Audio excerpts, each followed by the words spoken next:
Welcome to the Film Florida podcast. I'm John Lux, and I'm the Executive Director of Film Florida.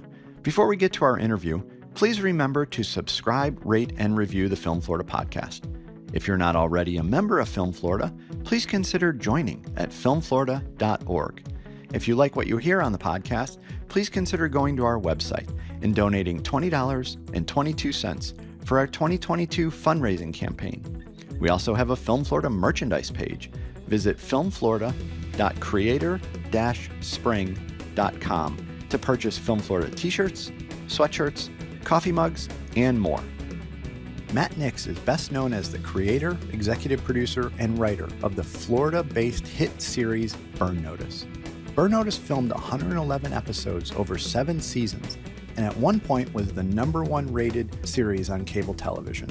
In addition to Burn Notice, though, Matt has created and executive produced series for numerous broadcast and cable networks, as well as streaming outlets. We talk about the start of his career, the variety of television he's created, a whole lot of Burn Notice, and more on this episode of the Film Florida podcast. Here's my conversation with Matt Nix. Welcome to the Film Florida podcast, Matt. It's an honor to have you on. Thank you. So glad to be here. So let's start at the beginning. What's your origin story?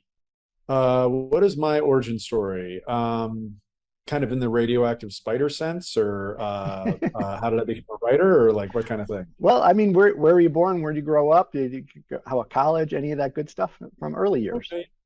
Yeah, basically, I was born actually in Los Angeles, and then I moved when I was 5 to Palm Springs, where my dad was a private school headmaster, and so he was at a school out there. And then from there, I lived in Northern California, and then I went to UCLA. Although I did not go for film or writing or anything, I just went for political science. But I'd been a big theater guy in high school, and I'd always really enjoyed creative writing. I just sort of didn't contemplate it as a career. Mm-hmm. Although weirdly, like my great grandfather was a screenwriter in the silent era. He wrote Sergeant York and was nominated for an Academy Award back when that was not that big a deal. So basically, after college, I realized I was going to go to law school, and then I realized my dad was like, "I'll support you in going to law school if you can find a single lawyer in the world who is doing anything you're even remotely interested in." And I looked around, couldn't find one, and I was like, and then around that time, a very good friend of mine called me up and said, "Hey, why don't you," I was in Washington, D.C. for an internship at the time. And he said, "Why don't you move back to Los Angeles, move in with me, and I'll get you a job in the entertainment industry." And I was like, that sounds like a great plan. So that's what I did. And then I worked for a talent agent for a while. Then I worked in development at Turner Network Television for a while. The experience of working in development, I was like, wait a second. I'd always sort of imagined that professional screenwriters were crushing it all the time. And I was like, wait, if this is the bar, like I can totally do this. And so then I quit and started writing. And then that sort of led to non-union screenwriting work, which eventually led to getting an agent. And then I was a feature writer for some years. And then at one point, my agent called me up and said, "Dude, you're doing TV this year." And I was like, "Really? I thought feature people weren't allowed to do TV." Like, no, that changed. Like last year, they like feature people now. Come up with an idea. And so I came up with an idea, and that was my first show, Burn Notice. And that, sort of got me into TV. So that's sort of the history. So let's stop right there, because this is where I want to focus a good deal, as you can imagine, on the conversation on Burn Notice. So where did that idea come from? Like, how did you come up with it? Well, at the time, I had been in contact with a former spy who had liked a short film that I did, a sci-fi short film. It wasn't about spies or anything.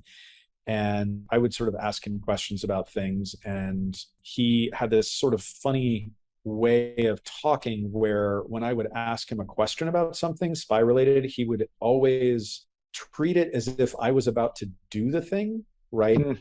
So I would say, like, how do you prepare for, you're going into combat in this situation, how do you prepare? And he would be like, well, you want this, you want to alternate your rounds in the clip. You want to have an incendiary round, and then an armor piercing round, and then a hollow point, and blah, blah. And the reason to do that is blah, blah, blah. And so that sort of tickled me. I just liked the idea of giving people practical advice for these very extreme situations.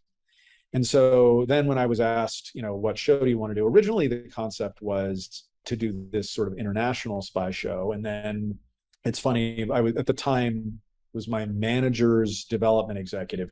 I'd known him in another capacity before. He went on to become like the king of HBO. I mean, he's like a huge development executive now and producer. But at the time, he was just like, yeah, maybe you want to like restrict it to a particular place. It's like, okay. And I came up with that. I was like, oh, actually, there's an interesting thing where if a spy has been disavowed, he gets what's called a burn notice and blah, blah. And he was like, that's a great title. And so I originally wrote it for Newark because it was sort of like, this is the dark place that he came from. And then the network, I sold to USA. They were not like, sold, we love this. They were basically like a brand new executive there, like the most junior guy who had literally interned a month before. They were going to pass on it. And he was like, actually, I kind of like it. And the head of the company said, all right, well, if you want to pitch it in the beginning and if they like it, then I'll let this be your pet project, right? Okay. Into the big meeting and he pitched it. And I guess like the wrestling guys and stuff were like, that sounds cool, right? And so he was allowed to buy it. And then it was this very long development process during which they said, yeah, we like it. Could it not be Newark? And I was like, no, I think it really needs to be Newark because he's a dark guy, dark place, blah, blah, blah. Like, where did he learn all these skills? On the mean streets of Newark, blah, blah, blah. And so I wrote another draft. And then they were like, but could it not be Newark? Right. And I wrote another draft. And then they were like, it's not Newark. And then they said, it's Miami.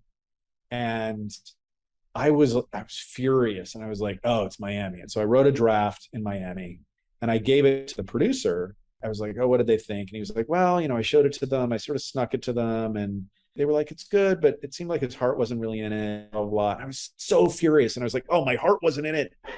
Fine. You know what I mean? And I did a whole rewrite and I was like, oh, you want to see frickin' Miami? Here's Miami, right? And I wrote this whole draft and I turned it in and he was like, oh, this is great.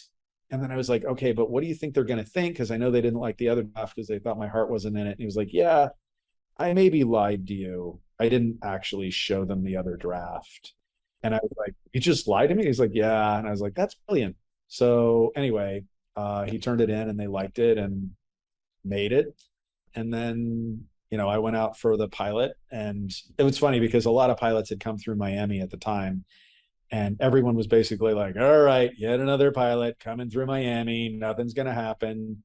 Actually, I was talking to the second AD, a Miami guy who I'm still really good friends with. I saw him the other day. And at some point I said to him, like, I have a pretty good feeling about this. I feel like this is coming together. And he said to me years later, he's like, yeah, at the time he was like, sure, dude, whatever, man. I'll never see you again. We love those executives that didn't like Newark and decided they wanted it in Miami. That's for sure. Exactly. Well, I mean, had you ever worked in Miami before? Was it completely foreign to you? I had been in Miami for like, I want to say 48 hours, maybe a little less before a cruise. And like a lot of people, I wasn't even in Miami. I was in the beach and I thought I was in my, and so, I just went on a cruise. And so I'd been, but I hadn't really been. And so, I went out for the pilot and I was staying at the Shore Club and I'm a big coffee drinker. Here I was in Miami and I was like, man, there's no coffee in Miami. I can't find a Starbucks anywhere, right? And, they were around, but I was like, they're really far away. And I was like, why is there no coffee in Miami? Do people not drink coffee here? And then at some point I said something to somebody and he was like, are you insane? What are you talking about? Right. And I was like, well, just like, there's no coffee places. He was like, what about right there? And it was like right across the street. It was like a little bodega. And I was like, but they're not going to have good coffee. And he was like, you haven't been to Miami before. And I was like, no. And I was like, wait a second. Every gas station in Miami has better coffee than any place I can find in Los Angeles. And so that was one of the first experiences I had where I was like, oh, this is different here. Well, besides the coffee, I mean, before we get into the content of the show, let's just talk about Miami in general. 111 episodes over 7 seasons. What's it like to film in Miami? Like, what do you remember about that portion? most of the time, and people shoot, quote unquote, in Miami, they're shooting in essentially 4 blocks of Collins Avenue. Do you know what I mean? It's like it's not Miami, and it's really just, it's like saying Vegas is the Strip. Do you know what I mean? It's like, no, that's not, people don't even live there. And so Miami, actual Miami, has like a huge diversity of places, all sorts of nooks and crannies. And then of course, if you go up to the area around Miami, like sometimes we'd be in Fort Lauderdale, sometimes we'd be, like all around.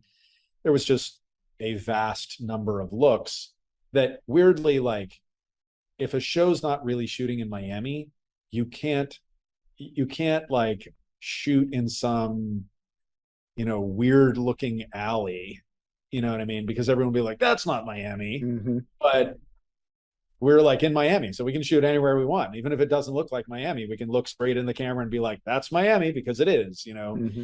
It was a really great experience. I'd say one thing that was interesting just in terms of the city was, a few times we would have to fudge certain things. I mean, a good example, like, what does Little Havana look like, right? It doesn't look like much if you don't know what you're looking for. Do you know what I mean? Like, yep. What people want Little Havana to look like. So whenever we shot in Little Havana, we would shoot in Little Dominica because it looks more like a place. Do you know what I mean? Yep. Like, whereas Little Havana, it's like, that's a place where there's got a huge Cuban community. There are a lot of cigar shops and stuff like that. But then if you just photograph it, it doesn't say to the audience, oh, there it is, right? Mm-hmm. So that was one thing. I mean, a few other just specific things.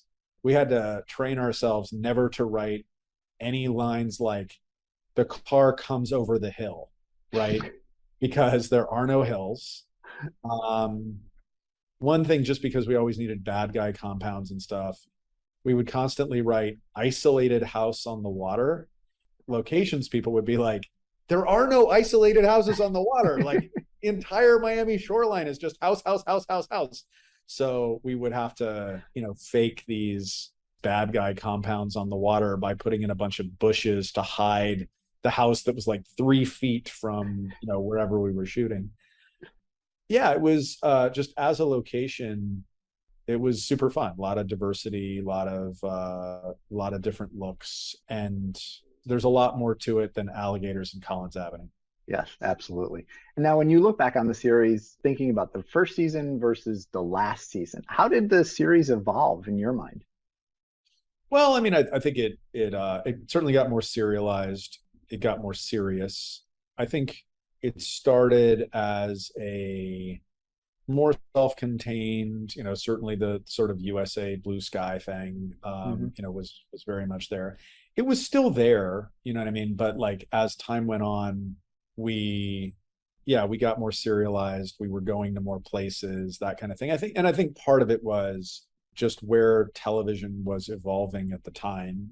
We had started before the era of the big serialized, for a time there, I mean, this time has passed, but for a time there, everything was serious, serialized dramas. That's what, so there was sort of a bit of a feeling, I think, for everybody. It's like, oh, okay, we should be doing a little bit more of that. And we came by it honestly, because the other thing is, at a certain point, there's a bit of a limit on how many brand new, out of nowhere bad guys come into Miami and do brand new, out of nowhere things.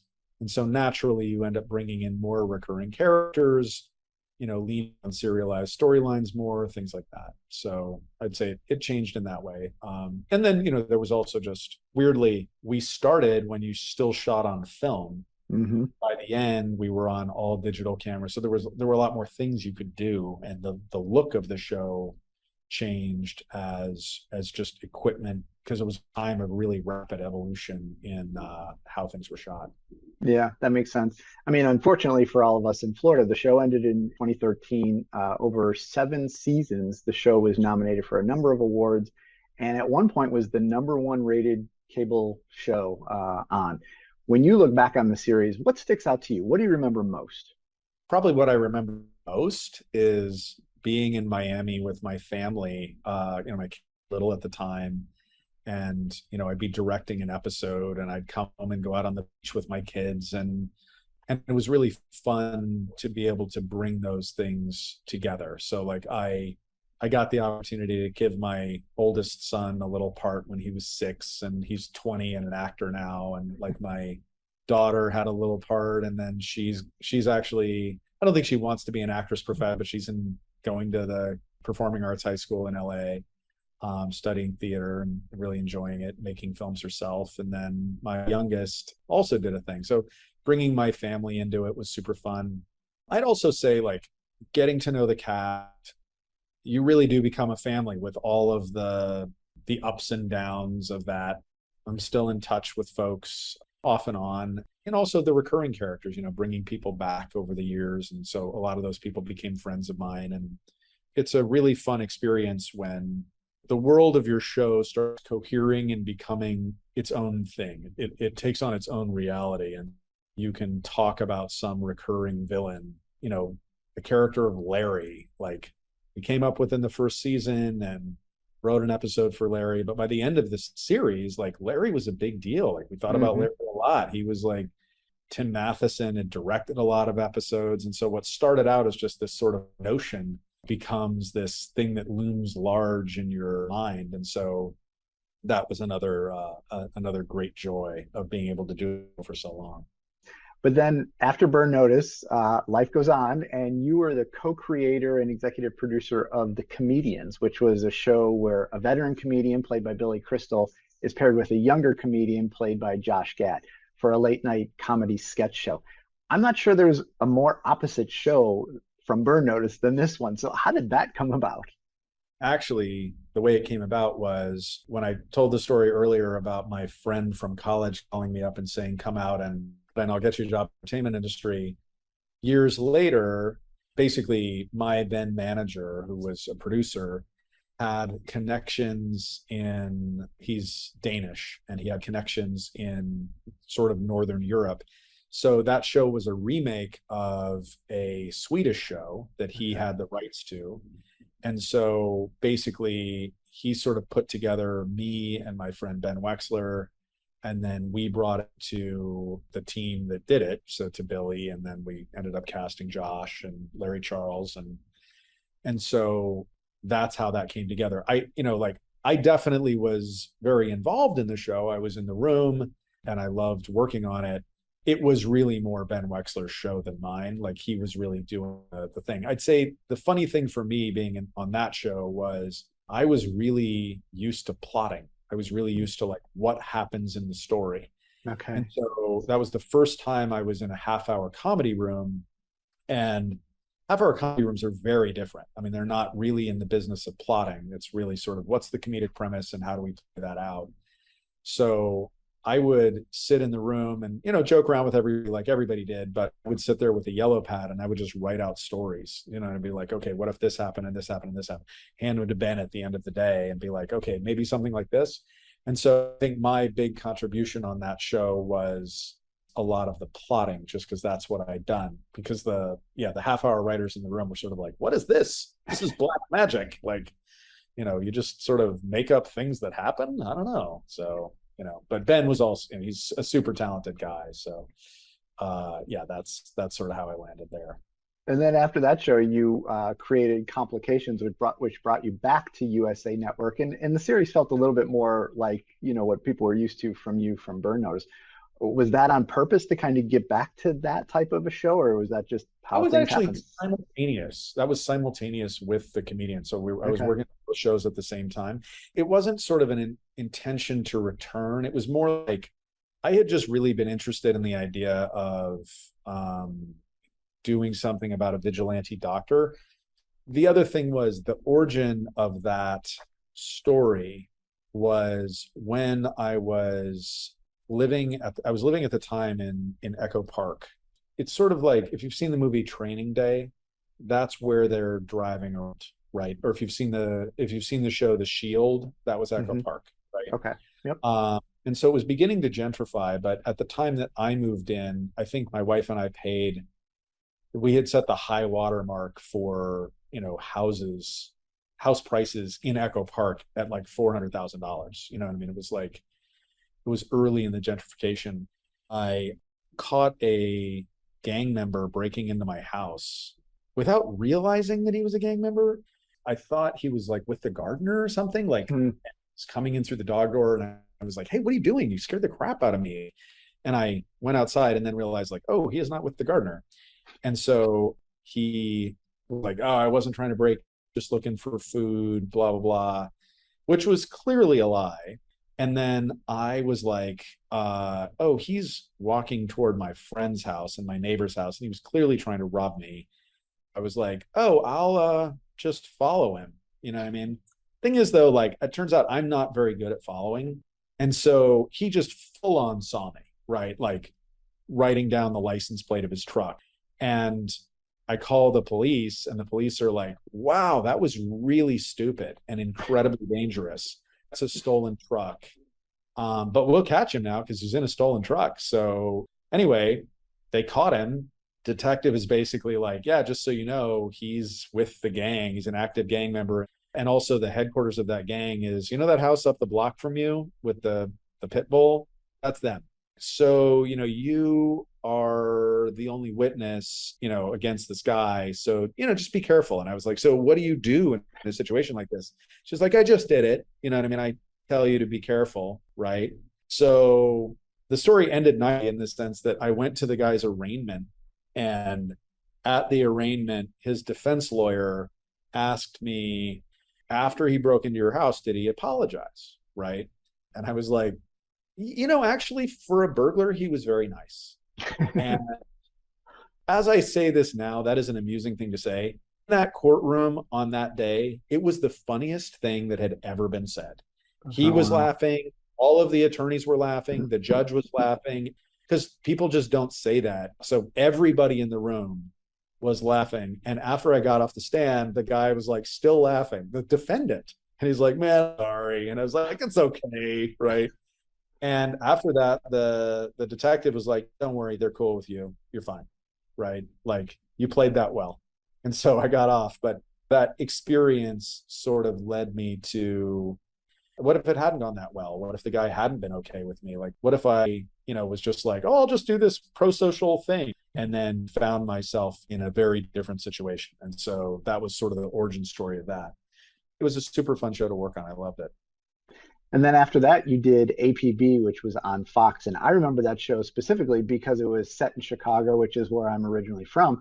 And I thought it was really cool because it was so tech-filled. What do you remember about that show?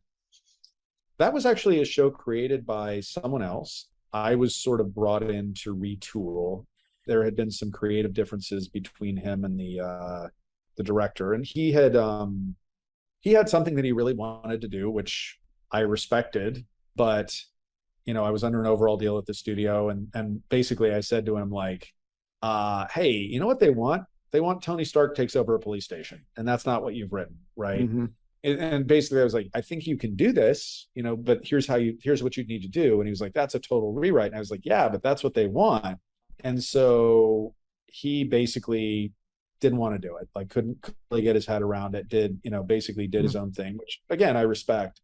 But then they called me and they said, hey, can you do it? Can you execute these notes? And I was like, well, it's a page one rewrite. It's a total retooling of this. It's a whole new story. And they're like, yeah, can you do it? And I was like, okay, but when are you going into production? And they're like, Monday morning, 6 a.m. Wow. And I was like, it's Friday at 12:30. You want me to write the entire script, like a whole new story, in 48 hours. And on Monday morning, you're going to shoot anything I write. And they were like, that is correct. I was sort of like, okay, well, I kind of can't lose. Do you know what I mean? All right, sure. And, you know, I'd thought about it because I'd given the notes on it before. And I was sort of like, you know, it was fun to write in that voice of this tech billionaire and blah, blah, blah. And he was sort of fun and snarky. And, you know, frankly, from Burn Notice, like I just had a lot of experience with tech and thinking about like, what could you do in this situation with technology, et cetera. So yeah, it was super fun to do. I love the cast. But basically, I finished the draft.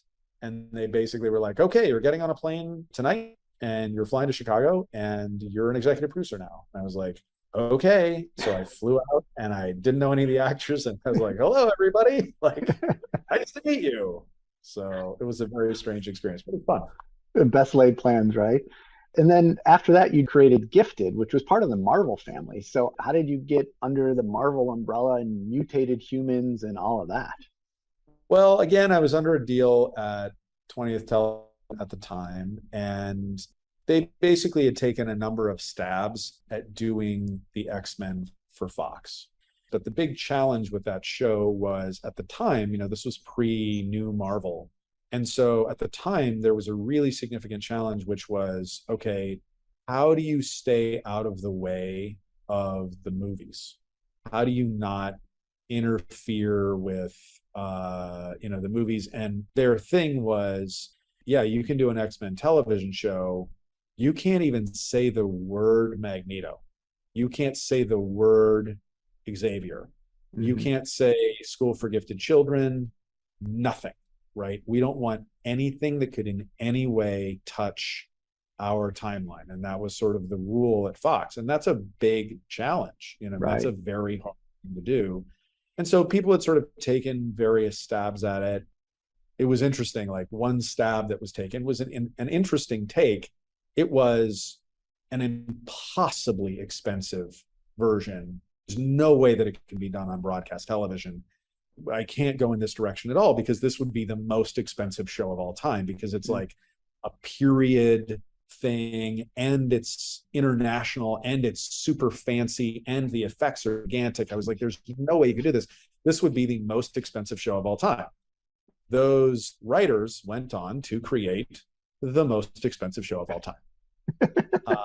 Your listeners can look up what is the most expensive show of all time, and they will know who took their first stab at that.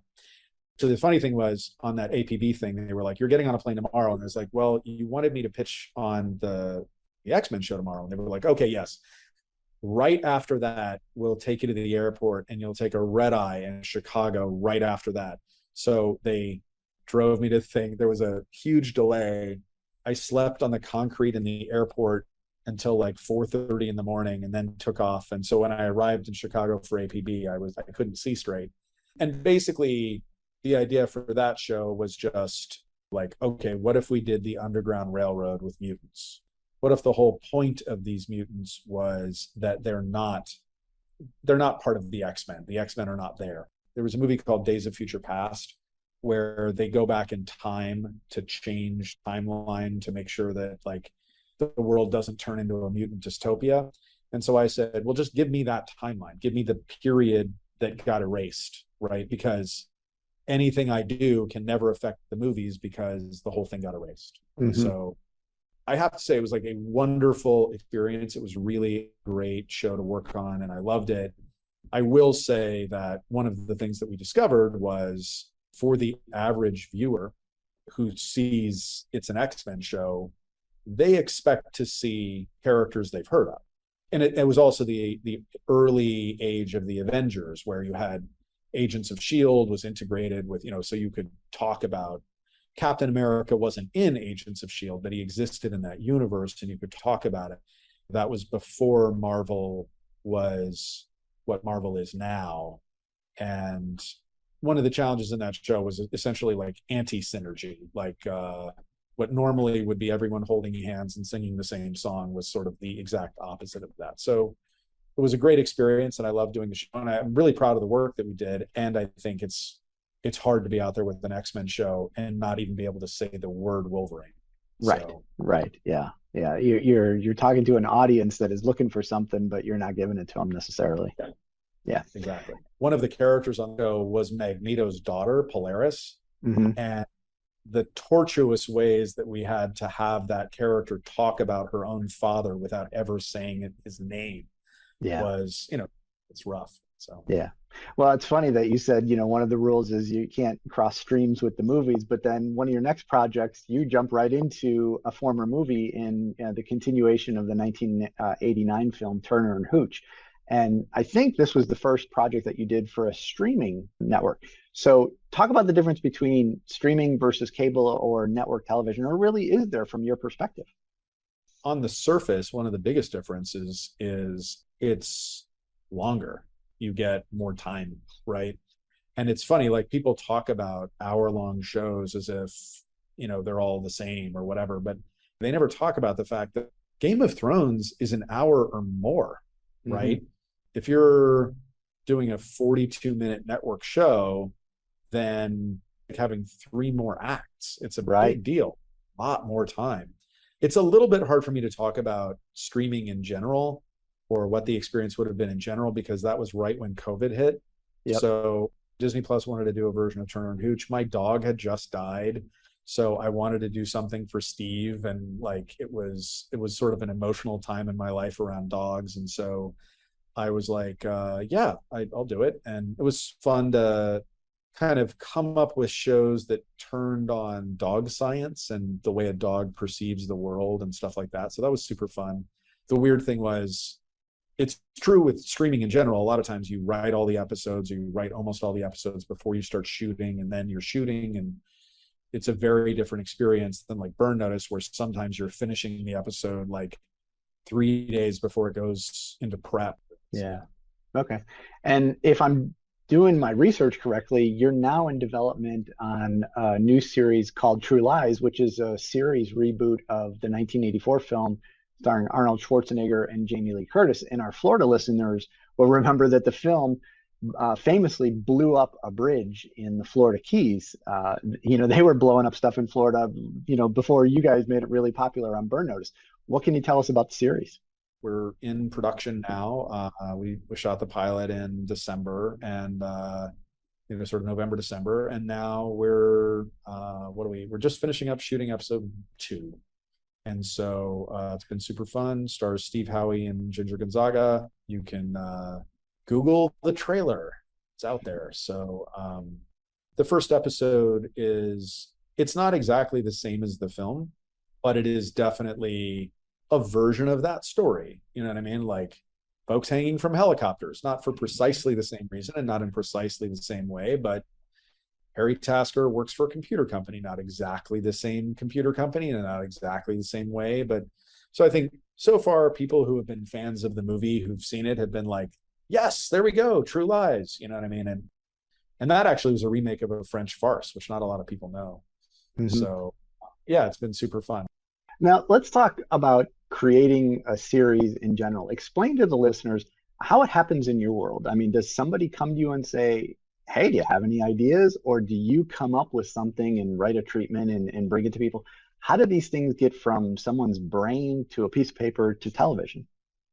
Yeah, I mean, it happens in a lot of ways. Burn Notice was, here's an idea.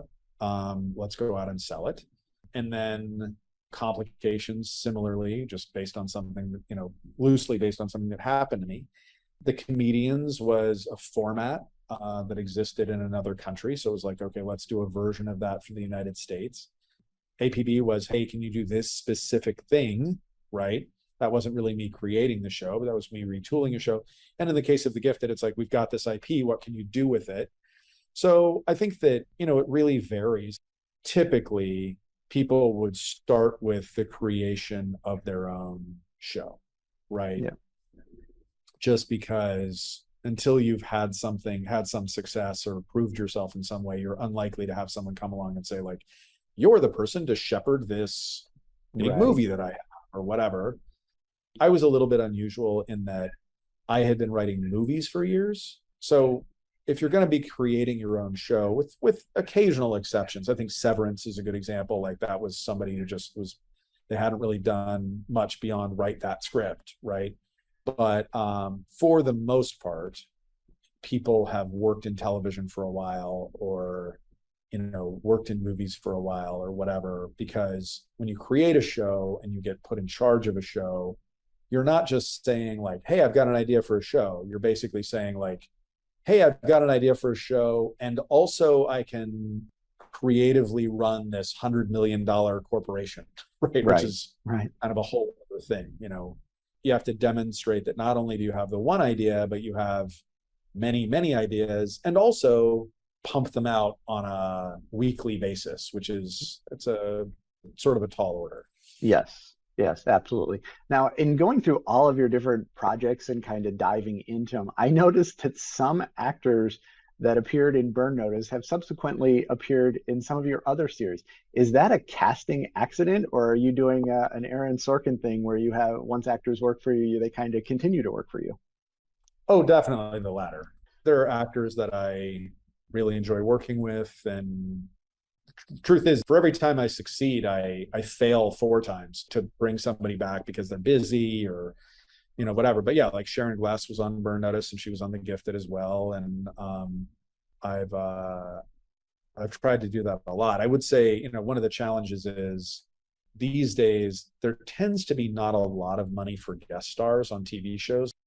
The days of like, we will spend $25,000 an episode for XYZ person, those are not past entirely, but fewer and further between. And so most people that I've worked with a lot, they have bigger careers and stuff. So finding the right fit is sometimes a challenge, but whenever I can do it, I love to do it.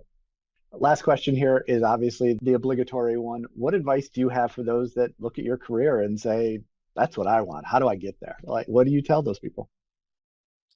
One of the big things I say to people is like, you really need to understand that you're not going to be able to sell your idea and create a show until you have some experience under your belt writing movies, working on other people's television series, and frankly, nor would you really want to, right? I say that somewhat facetiously because of course people want to create a show and stuff like that, but here's a good example. I had an experience a while back where I met a guy in a cafe in my hometown, and he was sitting next to me at the cafe and sort of clocked like what I was doing. And we ended up striking up a conversation, and he was familiar with my shows and stuff. And he asked me for like, what's your advice? Right. And I asked him what he was doing, and, he'd written a pilot, and I was like, okay, cool. So like, how much material do you have? How many pilots? And he was like, yeah, I've been working on this pilot for like a year. And I was like, okay, you want my real advice? He was like, yeah, give me your real advice. And I was like, you're nowhere near fast enough. It's not even close, right? I need to be able to write an episode of TV, gun to my head, in 48 hours. I've had to do it in less time. I've had to do it in fastest was 16 hours, right? And that's what you need to be able to do, right? Like you need to be able to really pump out material fast. So I was like, if you really want to do this, you've got to get so much faster and so much more flexible. He's like, okay, great. What do I do? And I said, okay, pick your favorite TV show and try to rip it off. Just go, okay, I'm going to write something like Law and Order, right? I'm going to sit down, I'm going to break down how does a Law and Order work, and I'm going to do my own version of Law and Order, and give yourself 3 weeks. 3 weeks is a reasonable amount of time. Like figure it out, write it, complete it in 3 weeks. Then do it again with another show. Then do it again with another show. Then do it again with another show. Get that practice under your belt. Now, along the way, one of those scripts is going to be really good, and that can attract some attention and that kind of thing. Or you're going to be the person that can just bang it out. And that's going to be valuable to someone who wants to hire you. And I left, and I was like, okay, why did I spend so much time talking to that guy? Like, he's never going to do those things. And then years later, I was talking to a friend of mine who was like, oh, I just started on this new show. Oh, by the way, the showrunner brought you up the other day. He said that he ran into you in a cafe in Altadena years ago, and you changed his life. And I was like, really? She said, yeah, you told him to do a bunch of things, and he did all of them. Now he's running this show. Wow. So I guess it worked. So. Well, then I guess if people really want to do this for a living, they'll follow that advice, because it apparently worked. Yeah. Well, Matt, over 7 years of Burn Notice, more than 3,000 people worked on the series. The vast majority of those were Florida residents. So on behalf of the many, many people that worked on Burn Notice, thank you for filming in Florida. I know how busy you are. I appreciate you being so generous with your time today. It was really great to have you on the Film Florida podcast. Super fun being here. And my message to all of Florida is please bring back the film incentive, because I'd love to come back. So I promise you, we are doing our best. One day at a time. We'll get there at some point. Thanks for being on. Thanks so much. I appreciate it. Thanks for listening to this episode of the Film Florida podcast. For more information about Film Florida, go to filmflorida.org or visit our social media pages on Facebook, Twitter, Instagram, and LinkedIn. If you're not already a member of Film Florida, please consider joining at filmflorida.org. If you like what you hear on the podcast, please consider going to our website and donating $20.22 for our 2022 fundraising campaign. Check out the Film Florida merchandise at filmflorida.creator-spring.com, and please remember to subscribe, rate, and review the podcast.